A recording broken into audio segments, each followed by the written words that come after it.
Hello there, and welcome to another episode of the Ultimate Fighting Chat podcast. This time we're going to be discussing UFC Fight Night Vegas 10, Waterson versus Hill. I'm Kungas, and he's Jalin. How you doing, Jalin? All right? Yeah, I'm all right, thanks. How are you? Yeah, not too bad. Yeah, I finally go on. stopped smelling of smoke. Right, that I last night, after burning the stuff in your garden, hence why I stunk of smoke, we burnt a load of stuff in his garden, all like cut down shrubbery and stuff. I got in and went, I was saying to to Bunned, I was saying to him, I said to him, look, I'm going to have a shower because of my hair. And he's the same. He said, well, I've got Bunned. I can't not have a shower because it's your hair that stinks. Yeah, I know where this is heading. You're going to say, did you have a shower? I did, but wait, not really. Yeah, I did, but not when I should have. So I stunk bad of the smoke, right? I mean, I could smell it. I guess it's up my nostrils, in the air, it's up my nostrils and all that and all. I'm guessing, right? I thought, but once I get the clothes off, these fire clothes, it's not going to be as bad. So I got the fire clothes off and made no difference, right? I still really reeked of it. But it got a little bit too late and I got a bit too tired. So I went, nah, forget it. I'll just not do it, right? Because it was pretty late. It was pretty hard. Yeah, hard day when it was boiling hot, right? So I went, I'm going to go to bed and not do the shower. So I went to bed. I was laying there. I was thinking, my pillow's going to stink. I need to just go and have the shower. Oh, I can't be bothered. I'm going to go to sleep now. I'm in bed. Forget it. Let's just see how we get on. I can wash the sheets and stuff like that. Let's just try it. Well, I stirred at about 5 a.m. I had to get up and have a shower. It was stupid, And of course, when I got up to have the shower, I then had to wash the pillow, the sheet and all that. I had to sort all that out. And all I said to myself was, why didn't I just have the shower before I went to bed? That's what I should have done. But I didn't. Well, do you stink? I don't know what's wrong with you or Bunned. I'm sitting here now doing the podcast in the same T-shirt that I was burning all the gear in. What? It smells of smoke, and I couldn't give two hoots. Smoke actually smells all right to me. Hey? I think it's quite a nice smell. I'm one of those people that likes petrol. In the petrol station, I wind the window down, get a little hit of that baby. Oh my God. So I like that stuff. It's funny because, believe it or not, not like you really either, because you're not a substance bloke, if you know what I mean. So, you know what I mean? It's not. I don't think it's get the wrong idea or anything, because you're definitely not that kind of person. No, I'm not like a laughing gas nitrous oxide built scumbag. No, or weed or anything like that. Don't do anything. No, I don't do anything. Cigarettes, nothing. But smoke, who cares? And the thing is, the funny thing is there's been other times where you smelt far worse and were in far more need of a shower, and you've not said anything, and yet you get a little bit of smoke on you, and all of a sudden you feel like you need to dive into the shower. Like I say, I mean, there's been other occasions where I've been sitting there thinking he really should have had a shower this morning. Yeah, obviously I haven't bothered. Yeah, so I don't know why this is so offensive. Yeah, but maybe that's because you get used to that. You know what? I'm wearing the full same outfit. Hang on. No way. Yeah, my T-shirt and that stunk. I mean, wearing the same pants. So there you go. Yeah, anyway, something to be proud of. So to be proud of. I think I'm going to talk to you about burning shrubs and wearing. But like you say, the rest of the time, if there's a stench, I'll have obviously it might have been because we were working and stuff, maybe overnight, and maybe I couldn't grab a shower. Could be that excuse. But there's no excuse of me being able to smell your roll through your trousers. No excuse for it. And that happened to me that time when I bent down to get something. I was like, oh. So, you're the world's worst, mate. Yeah, well, I can test that series of events. You're saying you've broken up there. You've broken up there. Are you saying you can test that series of events? You're Yeah, yeah, contesting that I smelt your hole through your trousers. Through your trousers. That means you had, unless you did a raw and had no pants, it means you had trousers to get through and pants. I still got through. And cheeks. I still made it through to your hole. yeah. Disgusting. Whereas I'm not that curvy, so you haven't got much to get through in the way of That's cheeks. true. I wear those kind of tight Reebok sort of sporty athletic briefs. Of So I course. don't Yeah. imagine that they do much good either. But it's all irrelevant anyway because you didn't smell anything. Sorry, you just didn't. I'm calling BS on that. So Yeah, that's anyway, I haven't understandable. come on here to talk about burning shrubbery, my pants, or my hole. You asked me how I So was let's. doing, and I just and mentioned the smoke stuff because it was only yesterday that we were burning the stuff down. So you did ask. So it ain't real then when you ask me how you doing. I ask how you doing. It's real. If you tell me how you're doing, good, bad, or you want to tell me a story, I'm happy to listen to it. But I tell you about the smoke, and you're like, well, I didn't really want to know. I was just, why say how you doing? You asked me. It's just a politeness, isn't it? Oh, all right, okay, right, all right, okay, no problem. Well, I'll move on to why we're here to discuss the UFC. Yeah, Waterson versus Hill. How you want to do it? We want to start with the prelims. We start at the bottom of the prelims from the very first fight. Yeah, starting from the first fight at the bottom. Yeah, go on in. Sounds Okay, good well, to it's a me. bit of a problem. I never saw the first fight. Weren't on telly, was it? It was Sabina Mazo versus Justine Kish. Sabina, That's right. Colombian Queen. Hmm. Mazo. So I don't even know what happened. I didn't look it up or anything. Do you know? Did you see it? I guess you didn't see it either. I haven't seen it. It wasn't on my recording. No, me neither. Fortunate enough to see it. Yeah, I know. It's Or quite good news, wasn't it? Really, I noticed unfortunately. when I pressed play and it was already on the Barbarena fight. I was like, "Ain't there meant to be a fight before it? Damn it!" I checked and went, "Nah, all good, no worries, no problem." That's right. Yeah, it started. Obviously, we're talking about in the UK here. It started on the start of the third round of Barbarena versus Ivy. So we can't really say anything about the Kish Mazo fight other than Mazo won. Okay, well, do you know how? And Was it? Don't tell me. Not a unanimous decision, was it? no, it wasn't actually. Oh, weren't it? Surprise, No, it surprise. wasn't. Armbar? It was a rear naked choke, but I think it followed Oh, was a it? head kick. Yeah. Oh, so it was brilliant then. Yeah. So shame we missed it. Only a Does minute to sound all go right, in the yeah. fight.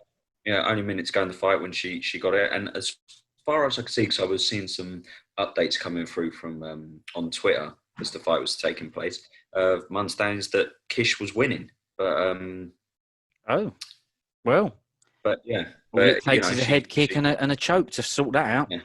yeah she reversed that and she didn't want to leave it in the hands of the judges, so she stuck her face on Mazo's boot and stuck her chin under her forearm. Job Yeah, done. said, listen, I've been told to not leave it in the hands of judges, so I'm not going to. Here's me head. Exactly. Here's me It's throat. running short on time, only a minute to go. So Yeah. yeah, so there you go. So All good right. on her. Yeah, great. Okay, the next fight then is Bryan Bam Bam Barbarena versus Anthony Ivy. Oh, take it away. What are you saying?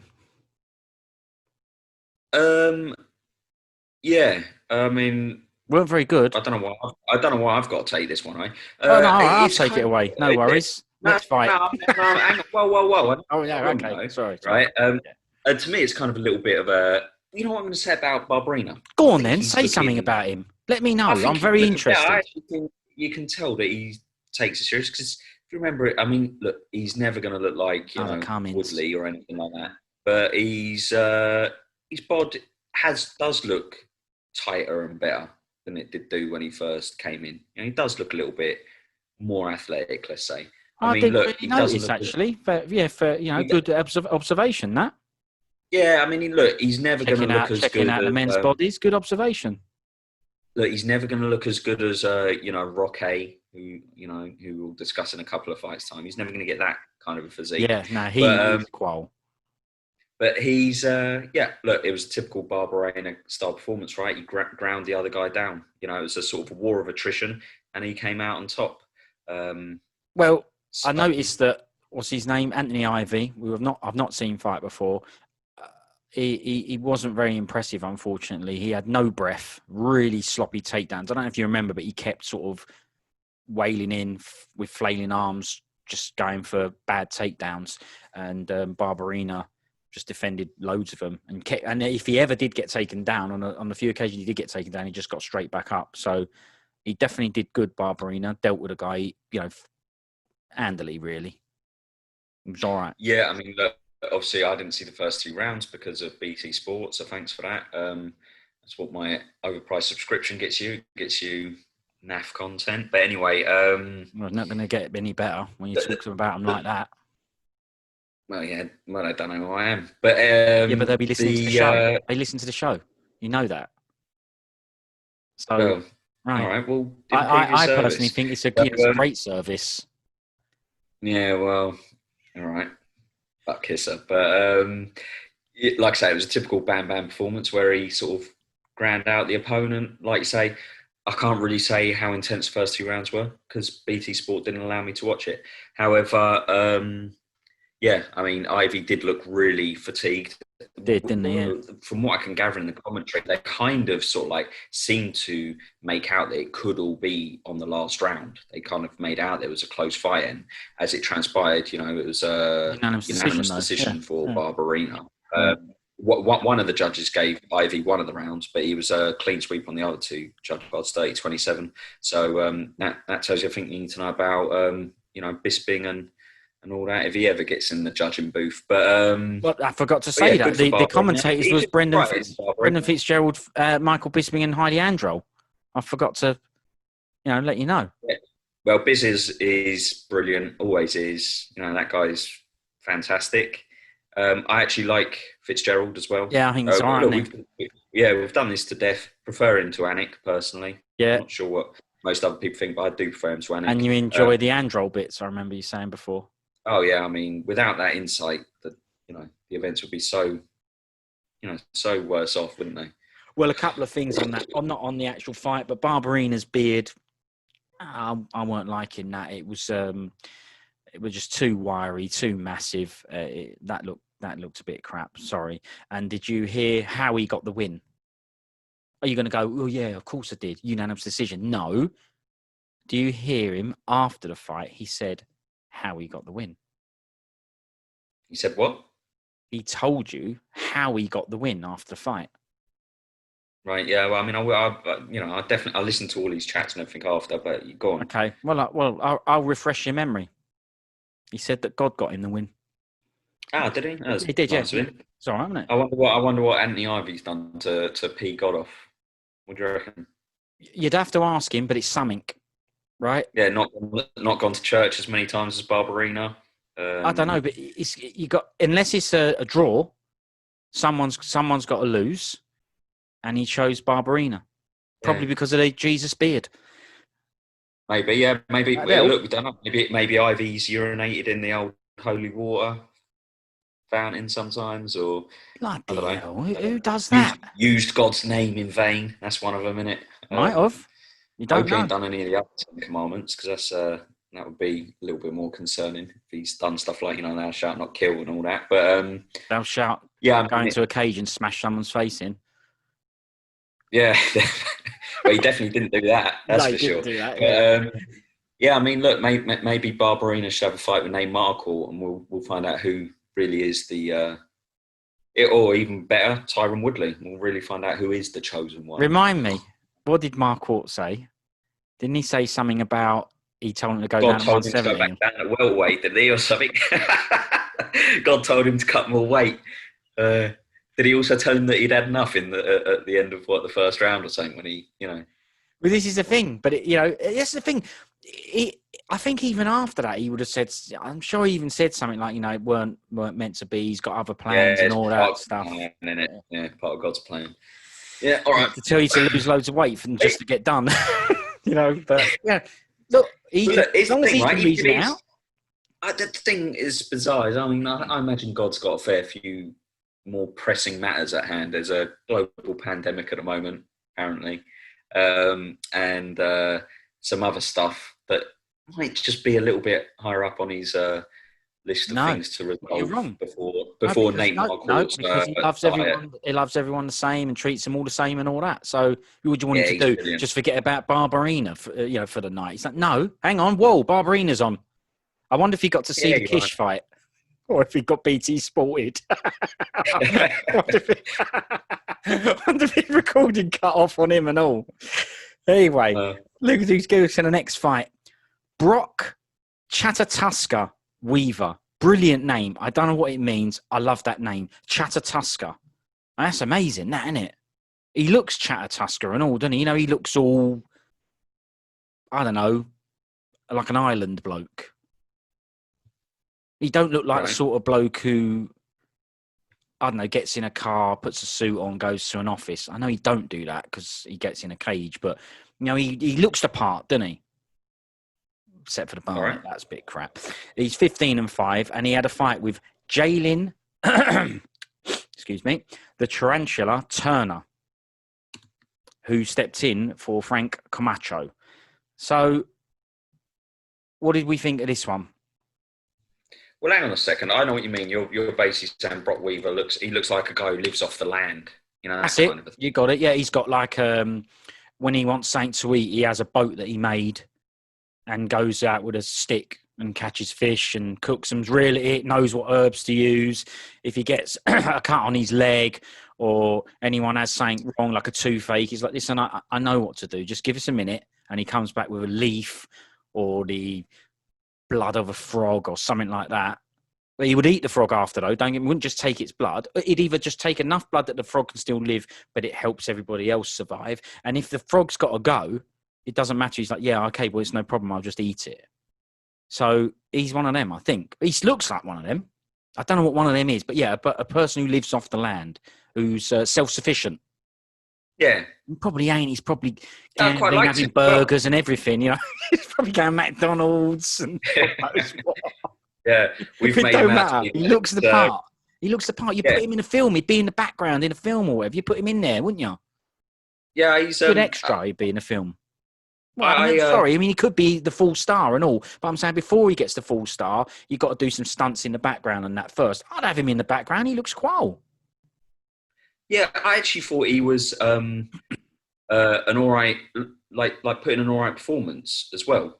But what I am going to say is, unfortunately, he came up against a real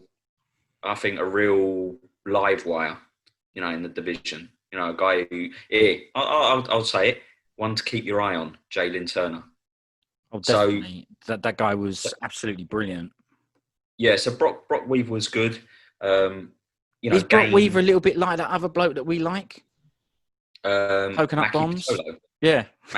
Yeah, sort of as in, like, you know, a good guy that you'd always keep around because he can give anyone a good scrap. Mm. You know, I don't ever see him sort of like being, you know, like a top 15 guy, but he's the guy that, you know, you'd sort of put in with people who are sort of dipping their toe in the UFC and seeing whether, you know, they cut the right stuff. You know, he's, I liked him. I thought he was all right. You know, like, looked strong, looked in shape. Obviously, you know, looked like he wanted to burst into tears in round 3 when he got told he had to carry on fighting. That was good. But I don't blame him because I wouldn't have wanted to carry on fighting Turner. Well, by that time he was getting, you know, picked apart by a guy who was just a lot better, a lot faster. You know, and I don't think there's any shame in it. I don't think he was really good, that bloke, when he had amazing movement, excellent body shots. You know, he was all calm and relaxed. And the thing is, that calm and relaxed, the way he was fighting that Jalin Turner, that's what was creating his power. You know, none of it was stiff and tensed up. You know, it was all loose and snappy. You know, and his arms and his legs were all coming out because it was all relaxed, and you could tell. And that's what was creating that power. I think he looked amazing. He did really good. Yeah. Well, I was going to say beforehand, a lot of the time you can tell how good someone's going to be from how they shadow box and stuff like that beforehand. I've got a question about that. Go on. Out the back, before the fight starts, Andrew has a little chat, you know, my favourite bits. And Turner was on the noodles, on the punching noodles. Are they any good, then? What, the punching noodles? Yeah. What are they like as a training tool? Why would you use them over mitts for example, because it's obviously not to replace mitts, but what I'm saying is you could either be doing mitts, you could either be shadow boxing, and now I see, well, not I say now I've seen it plenty, right? But yeah, I saw him using noodles. Why would he be using them out the back? You know, because he's warming up, no injuries. And what are you using noodles over, say, normal pad man? Well, I can only say why I use noodles over pads. Whether this is a universally accepted reason, I don't know. A couple of things. The main thing for me though is with pads. Can you explain what noodles are though? Because I know, because Okay, I saw them and so I've seen them noodles before. are, But just in case yeah, people don't know, I go, what are these guys talking about? Because if you don't tell them what you're talking about, they'll think we're talking about your arms. no, we're not talking about my arms. Right. No, But they're just not quickly explain noodles. what they They're are. You know, it's obviously a fillet tool. beef. They are. Yeah, boxing tool. So noodles are, you'll see a lot of coaches use them, and that they can just be those. A lot of the time, it's pipe insulation that they use. So you can get it from B&Q, isn't it? yeah, well, B&Q, yeah, but like and other good stores, yeah, like a trade DIY stores. basically, yeah, where they sell stuff like, you know, DIY goods and stuff like that. And you can get like these pool noodles. You'll see that they're used in around swimming pools and stuff like that as well, because they float, I assume. But they've generally got a hole through the middle. It's usually 15 mil hole, isn't it? Because they go around pipes to insulate the pipes, and they're just bits of foam basically. Okay, but Now, can you get ones that don't have holes in? That's people yeah. like me using them for that. But can you get ones that are actually made now that are solid, filled in for the well, purpose of training? I have seen different types. So that's obviously a budget one. You can just go and buy those sort of pool noodles. That's when I originally got my first set. That's how I did. I just went to like a B&Q or another good similar store, and I got one of those sort of pool noodle Name things. another similar store. And Wicks. Screwfix, Home base. those kinds of places. Yeah, What they call it, Home Depot in America. All right, If yeah. American go to the Home Depot, Yeah, and or you'll be able to get Walmart, this stuff. Pipe, it's the key Walmart, pipe insulation, right? Yeah. yeah. And that's obviously a cheap way of doing it. Except, you know, you're talking like a couple of quid, a few dollars, maybe something like that. And so you can get those. Obviously, the more I done stuff, more coaching I done, I invested in a real proper pair. Yeah, well, sorry, you asked. A real proper pair, which by Winning, the Japanese brand, and they were very expensive. But honestly, there's not too much difference. It's basically just long, thin, padded sticks that people punch. But very, very light because they're made of. Yeah, that's right. Very, very light. Like they're just foam sticks essentially. Now, for me, the main thing that I found that they're useful for over anything else is that when you do pad work, you get to a position where, because people know there's going to be force behind the strike, so they throw their strike and you have your hand and your body weight behind it and you catch the strike. And what it means is that they can start throwing, if you like, a little bit recklessly, because say, for example, if you throw a strike and your foot positioning or your balance is a bit off, you can use the fact that I'm catching the shot to correct your balance or stop you from falling over your own feet, that kind of thing. Whereas when you use noodles, because there's no real sort of force that meets your strike, you have to make sure that you are perfectly balanced and in the correct position to throw your next strike or your, carry out your next defensive maneuver, because you're not using my body weight and my hand in the pad to stop your force. And so therefore you can't overcommit to your strike in the same way. So therefore, to me, I use it in a way that it creates correct technique, and it shows people that you can throw this strike. So when you're doing pad work, someone can throw a strike and they'll throw an overhand right and they'll throw everything behind it because they know that I'm going to be there to catch it. But in a fight, if someone was to slip that punch or duck that punch, they'd go flying over, into the cage or be completely like what balance. Rousey did, right? A good example. She threw punches and that's right, yeah, and Holm ducked underneath, and Rousey looked like a mug. Now, if Rousey done more noodle stuff, if Edmund done more noodle work, what she would realise is that sometimes you can't commit your punches in that manner, because if somebody ducks or slips, which are the more difficult defensive manoeuvres, because the reason they're more difficult and harder to pull off is but better is because it throws someone off their balance. It stops the next follow-up strike because there's nothing for them to hit against. Yeah. If you remember when we spoke about Maki Pitolo when he was on the cage and he was absorbing those shots from Kasangane, he was basically just using blocks, and Kasangane could carry on throwing the strikes because it was like hitting a punch bag. Now, if Pitolo ducked under one of those shots, Kasangane would have probably lost his balance, Opened up for and counter. that would have stopped the attack. Yeah. Stopped the attack, and he could have escaped, or it would have, he would have just throw his own counter. And so that's what I use noodles for, is to teach people not anything into a strike. You can really see that in Jalin Turner, the way he fights. Everything is loose, he was using them, controlled. Yeah, he's responding live sort of events that are happening. So he throws a strike, and then from there he sees another opportunity that presents itself, and he's in the right position to throw that strike again. Yeah, because he's not overcommitting to his strikes. And who knows, maybe that is from his noodle work, because when you do noodle work, you have to be more controlled. And you'll see it with other people that do noodle work, people like Frankie Edgar.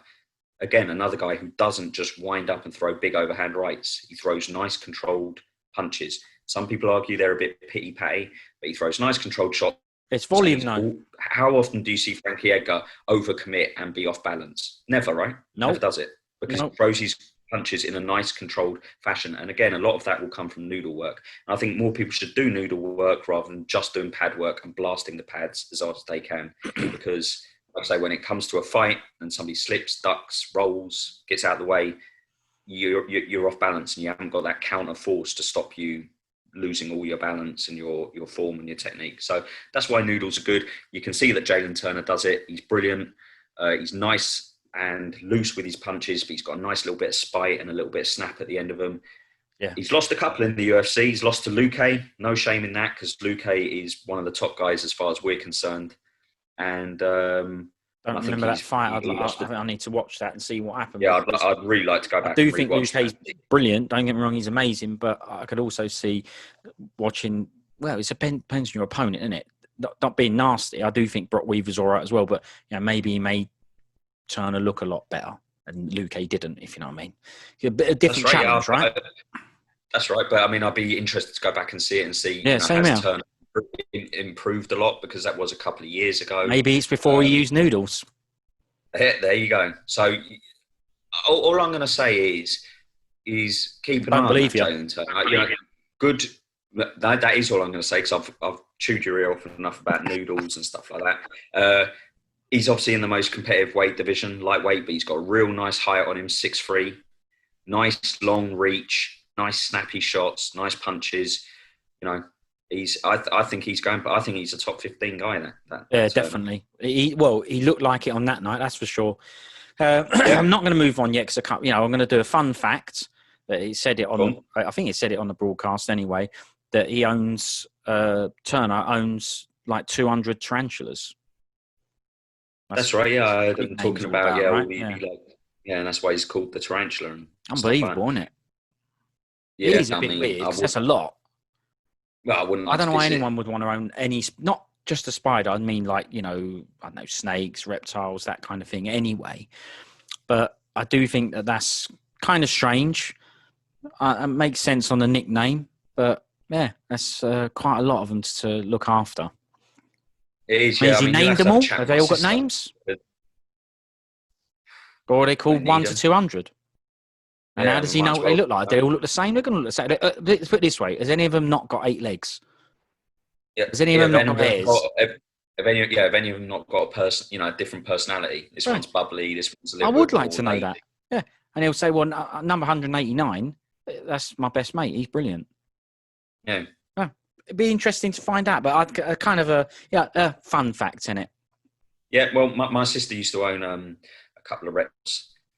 She owned a salamander, and I didn't like it. I mean, I like all animals, right? But I didn't like the fact that it was in my house.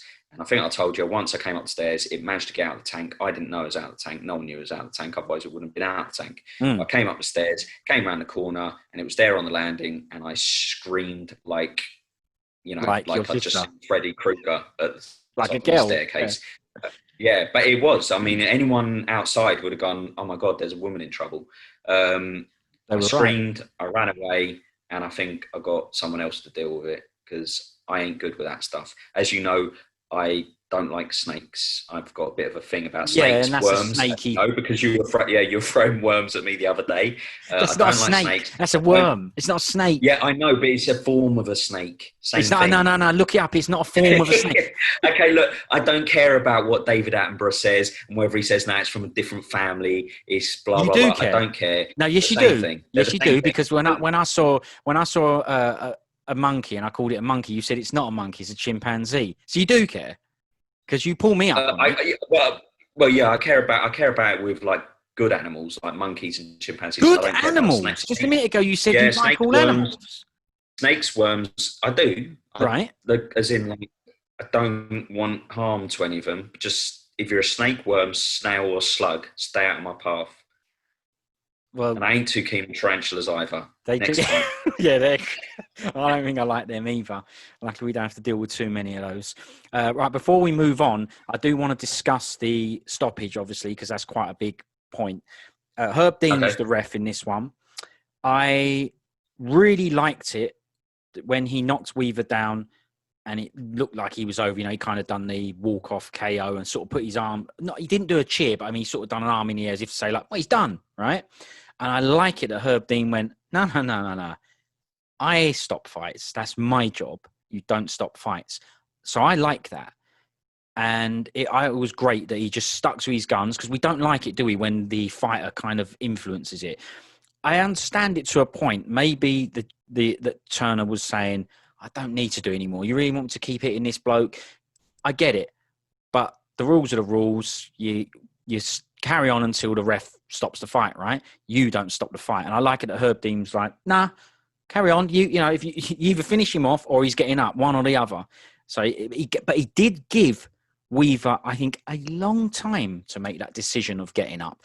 Almost enough, I would say, where I'd have had no issue with Herb Dean eventually, say 5, I didn't count, but, you know, it was easy, 5-10 seconds later, waving off that fight and going, okay, well, look, you ain't getting up. Now, the reason I enjoy that is because I always said that about Anderson Silva.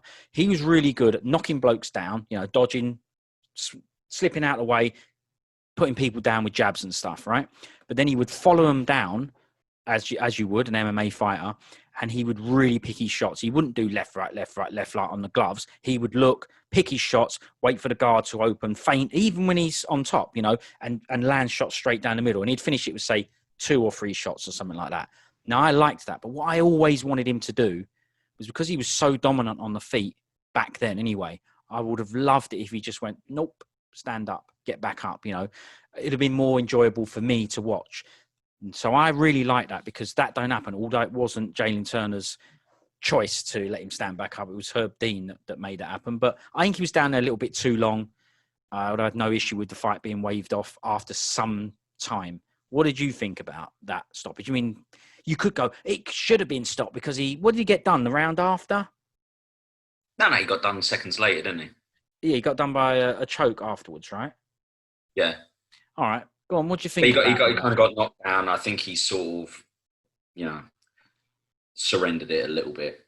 But I think I thought Herb Dean was right. It's one of those things that it's not up to the fighter to decide I'm doing a walk-off KO. Mark Hunt used to do it all the time. And I do even think there was a couple of times where Mark Hunt done it where I don't think the ref would have stopped it if he didn't walk off. The fact he walked off kind of made the ref go like, well, I guess the fight's over then because it's influence. And because the other guy didn't spring to his feet straight away, the ref just kind of went, all right, I'll wave it off. And no one ever really complained about it. I don't think anyone ever wanted to get up and, you know, take more smacks off Mark Hunt. But I'm just saying that I don't like fighters influencing the referee. So I like the fact that Herb Dean went, this fight's not over. Unless I say so. And I don't think it should have been over, right? He did get knocked down, but even when you see in the replays, his eyes do sort of go a bit funky for a second, but that's because he's just taken a strike to the face. They didn't roll in the back of his head, Terry Etim style. He didn't fall to the floor, you know, with electrocuted feet. Nasty example. Maybe you don't want want people to keep bringing that up. The way he, the way he felt. Leave it out. He's got to put with it on replays. You know, spinning boot replays for years, and he's got you to. You know, he listens to the show. Right. Everybody does, but So I like the fact that Herb Dean stuck by his guns, wasn't influenced. Yeah, Turner said after that basically thought that was it, that he'd done enough, or what have you. And obviously, it's one of those things, it's a little bit like we discussed more in boxing, that you get to a point where referees will stop it as a mercy stopping. So they're like, listen, you're not going to win the fight. Let's just call it a day, even though you're not proper banged out here. yeah. So I think you could have made that argument with Brock Weaver. Brock Weaver didn't look too happy that Herb didn't wave it off. Like I say, It was a good face. Yeah, it looked like he was about to burst into tears when he said he had to get up and carry on fighting. And obviously, but we have seen, and we will discuss it later because this kind of is a little bit relevant to a fight that happens later. A fight's never over till it's over. And I don't think Jalin Turner finished that fight by the standards that the UFC sets at that point. I don't think there was enough to go, this fight's 100% finished. So I was happy with the fight to be carried on. Yeah. I do agree with you that if Brock Weaver stayed down there probably a couple of seconds more, I'd have said, right, so I'd have read in, yeah, you don't want to carry on, and I'd have waved it off. And then obviously I'm sure Brock Weaver would have gone, no, but the facts are, if he stayed right? waved it off. This isn't end of the round. This isn't a minute's rest. It's not the end of the round. You either get up or you either follow him down or the guy on the floor gets up. That's it. And he weren't getting up. And when he did get up, right? And when the guy wants you up, you have to get up immediately. You can't be straight away. Yeah. Or you can't fight, or you're not fit to fight, right? Yeah. So I mean, Herb, I think he's coming for stick lately, but I think that was the right decision. He's brilliant. And that's that. Good He's not one. as good as Matt Gay, no one is, but anyway, let's go on to the next one. Good Jalin Turner. Keep Brok around. He's good and all. I enjoyed that fight. It was a good one. Yep, it was a good fight, yeah. Next fight, Alexandr without an E. So Alexandr King Kong Romanov. It was his debut. 11-0. Big unit. Against Roque Martinez. Roque. What did you say the football version? What did they refer to him as? Because they did. I think they didn't do your football one. I can't remember what they called him. They might have called him Roque or something like that. Yeah. Well, let's call him Roque Martinez. Also his debut. We'll just call him Martinez. How about that? We'll call him Martinez. That's the agreed thing anyway, right?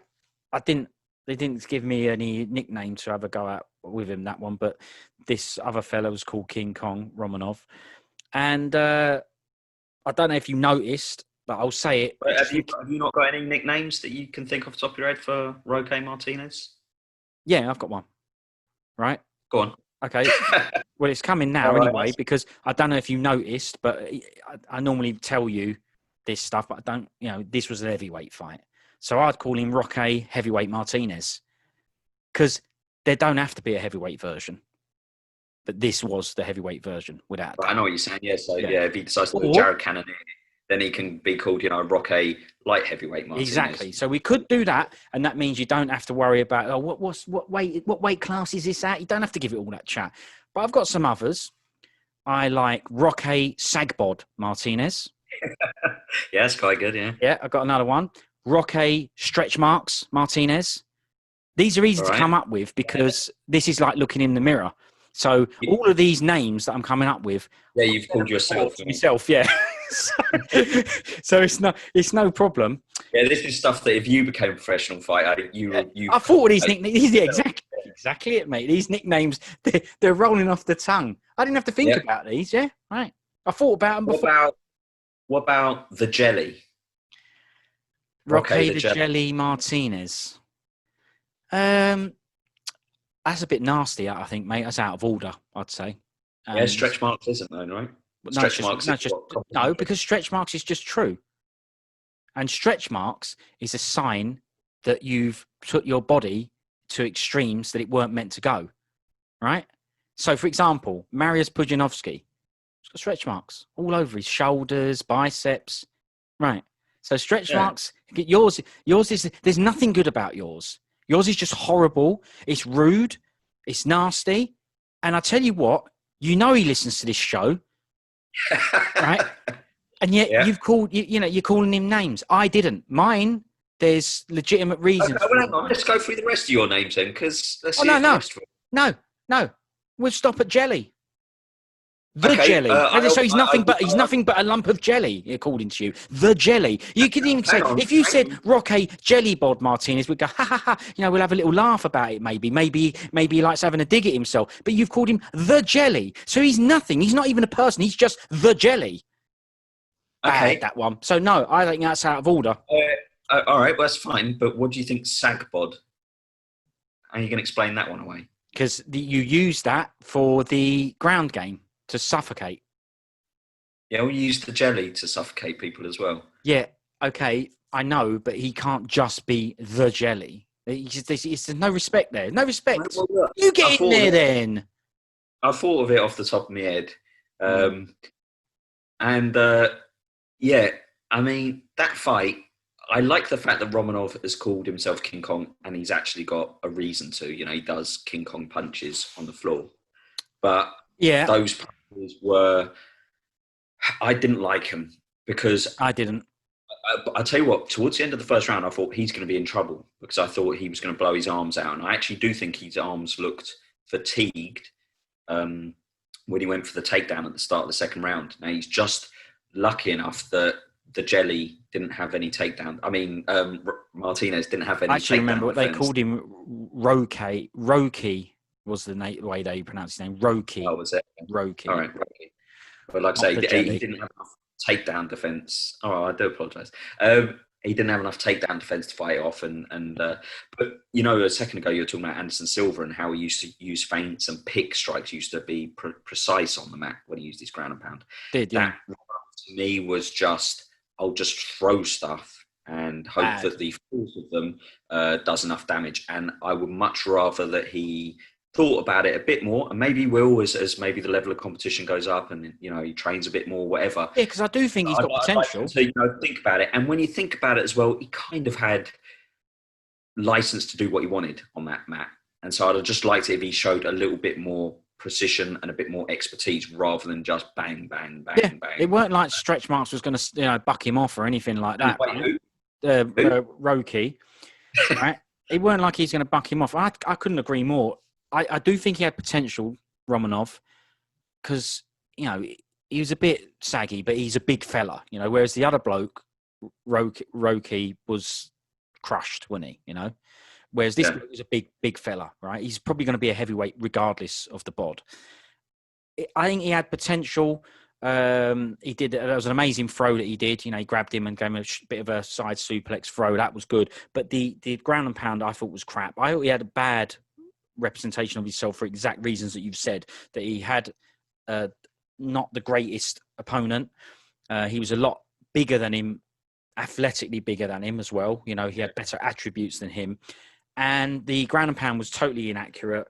He just threw anything, wasted a load of energy, because if you notice when he got up after the round, he had no breath left. And I thought that's because you've just thrown a load of anything, hoping that the ref just stops it based on activity. But you know what big fellas are like. If he throws too much activity, he's going to run out of energy. I honestly thought he was at detriment of losing that fight, even to Crush Bod. I thought he was at detriment to losing that fight even. So with a better opponent, a better heavyweight, right, with a bit more savvy and all that, he's definitely going to lose. If he does all that wasting energy stuff, he's definitely losing, because he won't last round 2, 3 or whatever. And he ain't never getting to no main events with that style. No way. So That's right. If he knew, I agree. Yeah. Go on. I think it's one of those ones where afterwards they're like, oh, the heavyweight division's got a new contender. Unfortunately for the heavyweight division, it's only got about 4 decent fighters in it. So anybody who comes in and wins a fight, regardless of how they win it, is immediately a contender. It's a little bit like the women's strawweight division. If you have a good round in the women's strawweight division, you're on the verge of a title shot, let alone win. Yeah, Cypher's almost got there. Yeah, exactly. She was turning up every week. Yeah. So it's just the same with heavyweights. I don't know whether that guy Romanov, whether he fought the way he fought and that ground pound was as reckless as it was because he felt he had just that fight in the bag. He could do what he wanted. But like I say, I don't think he finished it impressively. I quite liked his chats afterwards. For a guy who's again doesn't speak English as first language, quite good. Yeah, I actually quite liked him. I quite liked Martinez's willingness to stay in there, right, and try it and stick it out. And he did. He definitely didn't want to. He didn't do a Bob Sapp. He definitely wanted to stay in there and have a fight. I didn't dislike either of them. I liked them both. I just don't think that Romanov was impressive because to me, he used MMA sport rules over skill to win that fight. I didn't see the skill, so I didn't like him. But I do think he seemed like a really, really nice bloke. I don't know if you remember, but after the fight, he was calling over Roque to have pictures with him and everything. They were having pictures together, thumbs up and all that. I really liked that. And he was saying things like, he's a good fighter and all. He seemed like a really decent bloke. Didn't go nuts over the win and everything. I definitely want to see him fight again, that's for sure. Yeah, I'm even happy to see Sagbod fight again. Because I do think you're right. I do think mentally, I think he was good. I thought he was tough. And he didn't give up on any of that. A lot of other blokes would have turtled up and submit. Some blokes would have tapped to those glove punches and those Donkey Kong things he was doing. Or they'd have offered up their neck or whatever. Yeah, basically. Or just turned on. All they have to do is turtle for a bit, right? And you're not intelligent, you defend yourself. He didn't do any of that. He defended it. As a matter of fact, I'm pretty sure that at one point he might have even said he was all right, that this is nothing. So I did like both. I actually, if anything, I preferred Roque to Romanov, if anything. What he showed in the fight. It was like a bit of jelly, isn't it? I do like jelly, yeah. Well, let's put it this way. Roque had more to show. What flavours? What's your favourite flavour jelly? Something sharp, innit? Like lime or something. That's what I was going to say, yeah, lime. Yeah. Lime or lemon. Right. Yeah, good. Anyway. Yeah. Sometimes I don't like lemon flavoured stuff because it tastes like fly spray. Yeah, I've had someone else say that. I really like lemon stuff. Washing up liquidy. Disinfectant, washing up liquid. Yeah, that doesn't taste like legit lemon. It tastes synthetic. I know it's all synthetic. So does the lime, right? But sometimes it don't work. People say the same about banana and other flavours. But yeah, sometimes lemon, they get it wrong. Banana. I'm not mad on banana in any form. Yeah. Anyway, I don't know why. I do know why we discussed jelly. Right? We should never have discussed jelly. You're absolutely right. We shouldn't be discussing jelly, right? We're discussing jelly because of what you called someone a UFC fighter of all things and all. Yep. All right, we'll move on to the next fight then. Okay, yeah, we will. And we should do. Because the problem is, he's going to listen to this. Right, Roosevelt Roberts, his nickname is the Predator. That's quite good, isn't it? I mean, of course it's quite good. It's just a good name, right? It's a bit run-of-the-mill. It's like me saying that I don't like the Death Star as a name, but I like the Predator. So I'm going back on it. It ain't a good nickname. It's lazy, that is. The other bloke, what was that other bloke's name? Sokaju. He's better as a Predator because he had all the dreadlocks and everything, and they used to come out in fights. So he's good. So Roosevelt Roberts got dreadlocks, hasn't he? No, not like you're probably not allowed to have them. They're not. You have to have them tied up, wouldn't you? Yeah, I suppose. Yeah. So Roosevelt Roberts, you'll like his record. It's 10-2 versus Kevin Crash. His name is Crash. Kevin Crash Croom. It's his nickname, Crash, and he ain't even crashed out. Amazing, no? Brilliant name. And did you see the shot of Croom? When it shows the tail of the tape. I can't believe you brought that up. I was going to say to you that when they done tail of the tape, he looked like. Yeah, anyone who's not English or British, shall I say, won't know this. But yeah, you're right. Steptoe. He looks like Steptoe. Put in Steptoe of Steptoe and Son into Google, and that is Kevin Croom. And if you're wondering what Steptoe is, he's basically an old tramp. Well, 100%. Yeah. Yeah, and when I saw that picture of Croom, I mean, it looked like someone had just tickled him, so sort of like half laughing. And he genuinely, look, I've just called someone a jelly who's, could punch my lights out.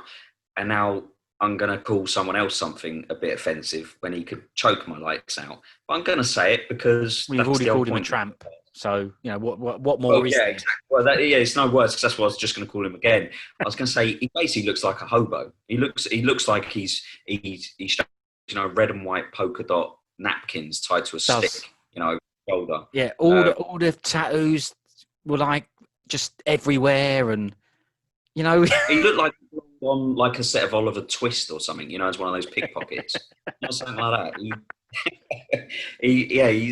But look, one thing that I know we're both going to agree on is, right, very quickly, if those two guys fought 10 times, I get the impression, even though it was a very brief, and if you like, Croom not only beat him in the striking, right, because he kind of almost knocked him out, but then he beat him in the submission game as well, because he choked him and all.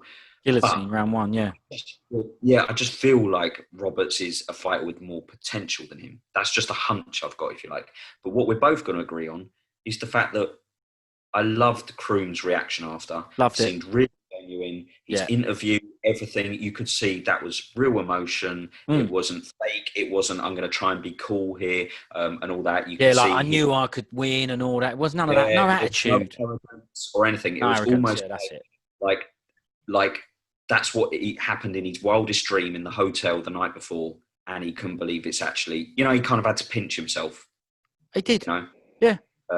And it was amazing. I really liked it because of that. You know, it just seemed authentic. He looked absolutely ecstatic, as he should be. But like I said, he didn't seem ecstatic as in like, I'm happy I've won a fight. It's almost like he almost like maybe he didn't think he was going to win himself, right? That's what it seemed like. He just looked elated. Well, don't forget, there's a few things there, like you say, that maybe I think he knew he was good enough to be there and all that stuff, but it was his debut, and you never know how you're going to behave with TV and stuff like that, you know, a bigger audience and expectations, although the expectations ain't that high because it's a debut, but I'm saying personal expectations, you know, he wants to make a good impression. Probably would have got another shot no matter what, because he was replacing somebody else on short notice. So I would hope that he, win or lose, he would have got a shot, another chance. But he beat the biggest favourite on the card, so he's bound to be. Says it all. Yeah, exactly. He's bound to be happy. You're right. I do think that Roosevelt Roberts is really, really good, and this guy came in and no one. We said it before, right? On the preview show, we're like, don't know who Croom is, don't know now about him. He done the biggest favourite on the card. He should be over the moon. It was nice to see because, like you say, it was like there was no cameras there, and you just got a real shot into that guy's emotion. I thought it was brilliant. I don't know him, and I was pleased for him. And I don't even know this. Yeah, that's strange, bizarre. Because I got the same thing. Isn't it bizarre how you can sort of dial into something like that? Because obviously I've seen loads of fights where people have won and I've not given two hoots. You know, I'm just like, yeah, well, good for you. You know, next fight, don't care, so kind of. Yeah. But I don't know why this one was different. Like I say, there's just things authentic. You feel it's authentic. I think that's what happened there. There was just something that about his reactions and the way he behaved afterwards that just seemed to me that he didn't expect that. Something happened beyond his wildest dreams, kind of thing. You know, dreams can come true and all that kind of stuff. True. A bit of a Rocky Balboa thing. And you mean like a Cinderella story? Yeah, exactly. Yeah, Cinderella man. Exactly. But you know, you could see Roberts.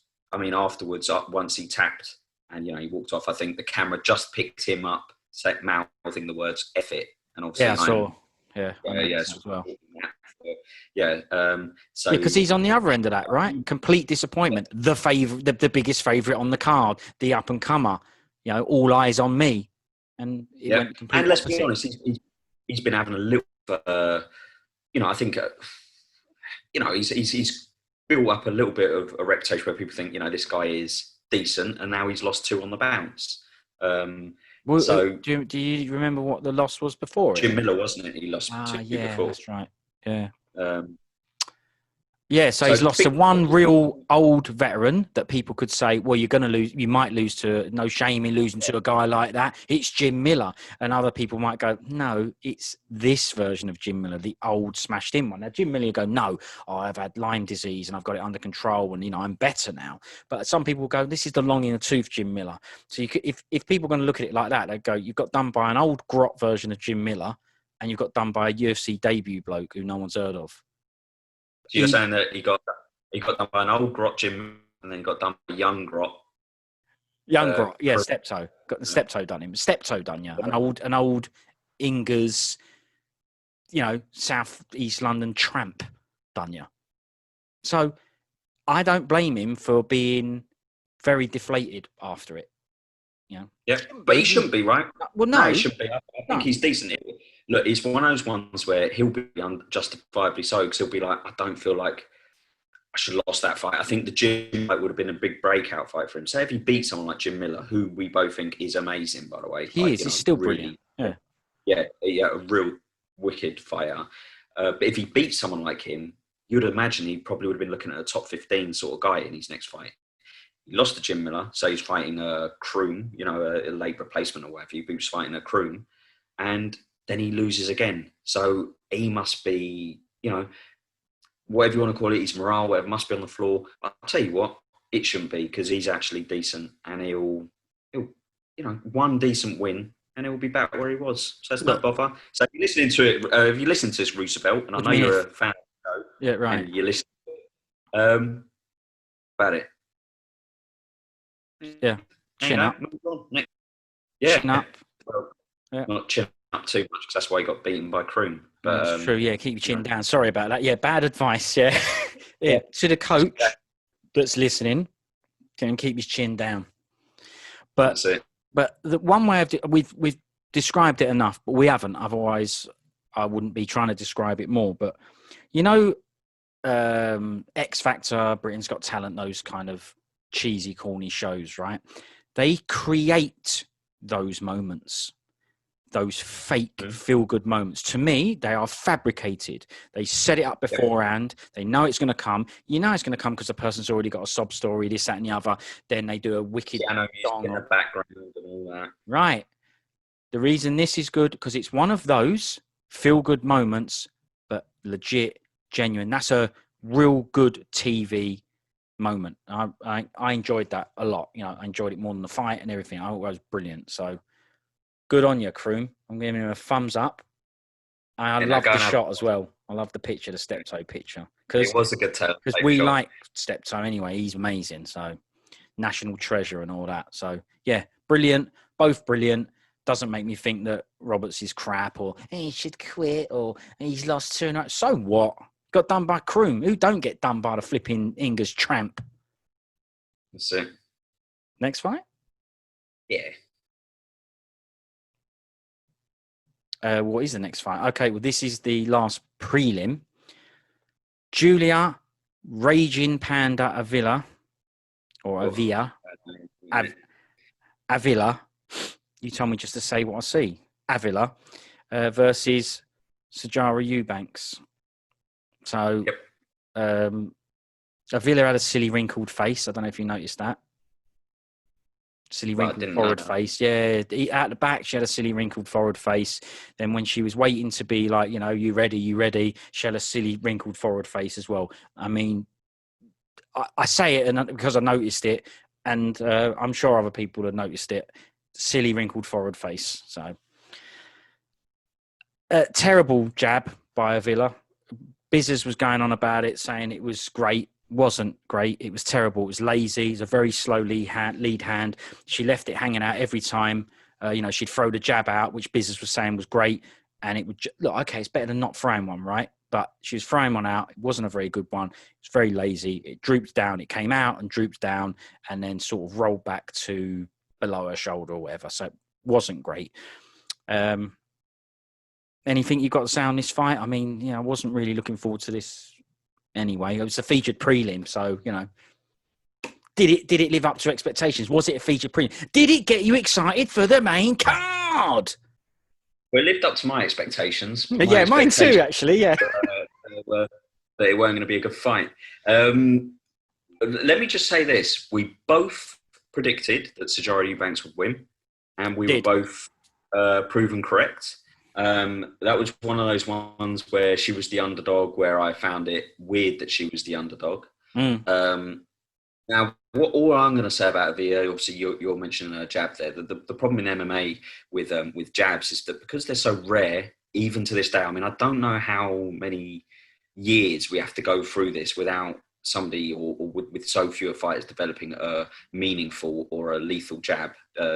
It's the first strike you should learn, full stop, before any other strike. So I don't know why it's such a mystery to MMA fighters. But it seems to me that if anyone throws one and lands one these days, the commentators go absolutely gaga over it because they're so, because people are just expecting big overhand rights and Yeah, and stuff like winging that. hooks and Somebody stuff. does actually throw a jab, people, you know, the commentators go, oh my God, it's a jab, a beautiful jab. And it's just 9 times out of 10, it's not. It's a garbage jab. Wasn't But a good the one. but the other thing I noticed about Avila with her striking was Yeah, I noticed she something was else as well, but go on.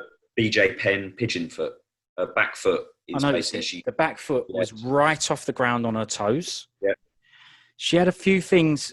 See, I liked chatting about the fights, even this fight, right? So we're just saying we don't like this fight, not really interested in either of the fighters, this, that, and the other, right? But it's good because we still watched it and we're able to discuss it. So we discussed the jab, right? Another thing she did was every time she got the opportunity, she would just go left, right, left, right, left, right, left. This is Avila, right? Left, right, left, right, Yeah. left, right, left, right. That's all she would do. Come forward. Left, right, left, right, left, right. No changes. Just left, right, left, walk forward, left, right, like Rock and Sock'ems, if you like.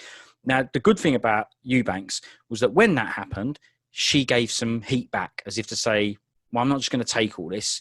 She'd done a reverse of over him. You know, over him goes back, bang up against the cage, puts his hands up, takes it all. She didn't. I thought what her response to the left, right was good, that she actually just gave some heat back and it sort of made this Avila back off because they were pathetic left, rights. But the back foot, it was literally floating off the ground. She did the classic thing when you get taught striking or your footwork. She's done the classic thing of, yeah, keep on your toes or whatever. Keep your back foot, your rear foot off the ground so that you can pivot. Way too obvious, way too extreme. It was literally floating on I noticed off the floor. So yeah, I knew you'd see it, but you could see the toes in it. You know, the toes are on the floor. You know, Yeah, I but mean, what you can happened see was when she did left rights, what it made her do, it forced her body square. Every time she just went square, you know, I just thought, now you've lost all your skill, you've lost all your power, you've lost all your technique. You know, and she'd obviously dragged that silly rear foot with her as well. Just too floaty, made the punches weak, light. They had no strength on them. It made her easy to be taken down as well because she was too much on the toes. Not really on her front foot, on her back foot, too much on the toes, and she ended up square too much with her technique. That's what I got to say about her. Yeah, I don't want to spend too much time on this fight, but that, you know, that back foot was way too much. It like you mentioned there, it is something that is taught that there should be a gap between your back foot and the floor. It's look, it is something that is taught, but you know that is correct. But obviously, it's not supposed to be at an angle of like 45 or 90 degrees. It's supposed to be just off there, like by a minuscule amount. Obviously, being on the ball of your foot will allow you to sort of respond more dynamically with your footwork. But when You're you're just up on not your planted. pigeon toes You're like not that, dug into the ground. yeah, it's actually worse. You're almost like you say, it's almost like you've got the ball of the big toe is almost like a staked into the ground, and so you can't really react. Ask BJ Penn, and so yeah, it wasn't good, and it's if you like, it's technique and advice that's given that's been taken to the extreme, and a lot of the time as well, you know, people will give advice and technique, and a lot of the time it's correct, but you need to know when to apply it. So, say for example, having your back foot slightly off the floor, that might be the correct technique. But I would always say to people, that doesn't mean it has to be that way the whole time. Because You don't have when to you walk have around foot, like it. yeah, because when you have that foot slightly off the floor like that, if you feel when you do that, your calf muscles and stuff will tense up.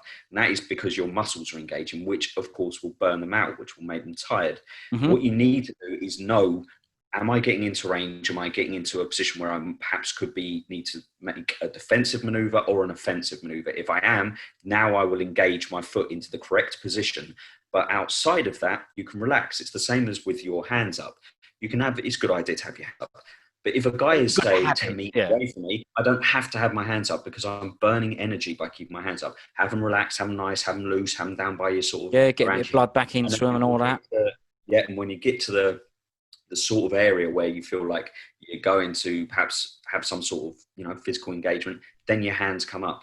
But unfortunately, you know, sometimes, look, I don't know how long she's been doing this, but that is something that needs tweaking. With regards to the funny thing is, though, is when they were getting involved in those left-right, which we've discussed before, I can't stand left-right, left-right, left-right combinations. They're so easy to defend against, but I'm not going to go into it now. So when you had the left-right scenario, the mad thing is she was actually winning those engagements, and I think she actually kind of rocked Sarjia Eubanks once or twice, which is why Sarjia Eubanks done the takedown. I, like you, like the fact that Sarjia Eubanks was actually trying to fight like a trained fighter, whereas Avila was fighting like somebody who was having, a white-collar boxing match. But obviously, sometimes, just if you like brute force or 1-2, 1-2, 1-2, 1-2, just throwing enough strikes will win you a fight. But I was glad it didn't, because Sarjia Eubanks is a better skilled fighter. Yeah, definitely. And it showed in the end, and that's why we picked her to win, and that's why, if you want to know who to pick, if you want any advice on your accumulators, you tune into the show. I know Sarjia Eubanks tunes into the show. Yeah. So... Yeah, let's hope that Roque, Martinez and Avila don't, because they've come in for a little bit of a coating today. And Croom called him a tramp. Yeah, okay, but these are all tips that if they don't tune in, that's fine, but their coaches should, because you got to take the tips, ain't you? Yeah, the foot thing is a real big flaw and it needs fixing, and it's easily fixable. I think it's fixable. It shouldn't be like that in the first place, right? It's sad to have that in the first place, but it should be easily rectifiable, because once it's shown to her that it's wrong and how to have your feet, she will actually find that not only will she move better, but she'll find that her right calf, because I think she's orthodox fighter, so her back foot, her right calf, will be burning out a hell of a lot less. Because I'm telling you now, it's like doing calf raises, doing a permanent calf raise. Yeah. Your calf gets tired. And if you actually check, if later on in the rounds her foot was less angled and less on her toes, I'm telling you, that ain't because she fixed the technique. It's because her calf was probably burning out of it. That's why she ended up going square, doing 1-2, 1-2s. It's like, I've just got to do a normal walk now. But look, like you said, you're told to keep your heels off the floor. Doesn't mean you literally have to keep them off the floor and walk around with your heels off the floor. It means you need to be ready to have your heels off the floor, because that's how you move. That's how you move around in a fight. And that's her problem, is that she's walking around with her heel off the floor all the time, So it is true, isn't it, right? You have to have your heel off the floor, but it don't mean you then go onto your toes and walk around on your toes. It just means you're ready to be light so that they go off the floor when you need them to go off the floor. So yeah, I mean, look, I don't like hard and fast rules for anything. So I don't like these rules of just like, you have to have your back foot, your back heel off the floor. I don't buy into that garbage. You have to be able to start somewhere, though, right? Yeah, correct. It's the correct basic technique, first principle to learn when you go into these things. Obviously, if you watch, say, for example, someone like Floyd Mayweather, I know that's boxing compared to MMA, but if you watch Floyd Mayweather, if he's using his Philly shell style technique and stuff, and he's on the ropes, a lot of the time he will have his back foot quite, he'll have it flat on the floor, because there are different techniques and different styles for different scenarios, and that's what a great fighter can do, is they know when to apply those different techniques in the correct scenario, rather than just being somebody who goes, well, this is what I've been taught to do, and I'll just throw loads of stuff against the wall and hope some of it will stick.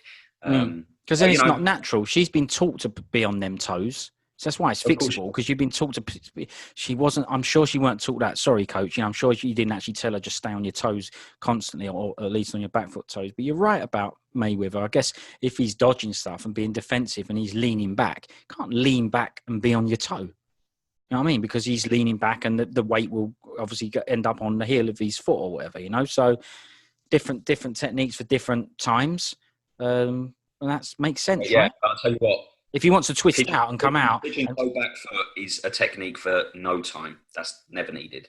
Not even for the BJ Penn Frankie Edgar rematch. Pigeon toe footwork is never needed. That's a bad technique. Ban it. Get rid of it, Avila. Fix it. It's easy fixable. So fix it. All right? It's easily fixable. Just don't bother fighting again. Nice one. Yeah, or here, give me a call. You don't even need to do that. It's free of charge. Just load up YouTube. It's not free of charge. You've got to pay for internet. Sure, you need a PC or a phone or something like that. But as long as you've got access to the internet and a way of accessing or putting that onto something like a phone or a PC, just put in Ultimate Fighting Chat into YouTube. Listen to this episode. Fix your feet. You know what I mean? Yeah. Sorted. No problem. It's free advice here for anyone who's been walking around on their toes. Now you know. Don't do it. That's it. So that's the prelims. Should we wrap that up then as the prelims? I think we should. Yeah, we'll just do that then as the prelims. So just as a reminder, that was the post-fight show for UFC Fight Night Vegas 10, Waterson versus Hill, but that's just the prelim side.